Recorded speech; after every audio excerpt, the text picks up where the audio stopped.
কোরবানির ক্ষেত্রে এটা মনে রাখতে হবে, কোরবানি যেন হয় আমার আপনার জিন্দিগি গুনাহমুক্ত অবস্থা। নাই তো আসমানে যাবে না, আপনার ঘরে যাবে। আপনার ঘরে গোস্ত যাবে, চুলায় রান্না হবে, সিদ্ধও হবে, রুটির লগে খাইতেও পারবেন, সবই ঠিক আছে। কিন্তু আসমানে যেতে হলে, আল্লাহর কাছে যাইতে হলে তাকওয়া লাগবে। টাকাটা হালাল হইতে হবে। 1 টাকা হারামের টাকা, এটা দিয়া কোরবানি কবুল হয় না। এবং হারাম টাকার শরিক যে হয় তার কারণে বাকিদের কোরবানিও কবুল হয়। আপনি যদি বলেন বুঝমু কেমনে, না বুঝলে আপনি হাতের লগে করেন কেন? আপনি 1.5 লাখ টাকা 3 লাখ টাকার গরু লোক দেখাইতেন গেলেন কেন?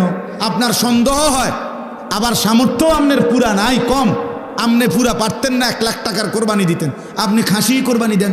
এটা তো ইবাদত, এটা তো গোস্ত খাওয়া না। এই জন্য মনে রাখতে হবে, 1 টাকা হারাম টাকা, সুদের টাকা, ঘুষের টাকা, বাজারে ব্যবসা করে ওজনে কম দেয়, তো এ তো ধোকাবাজ।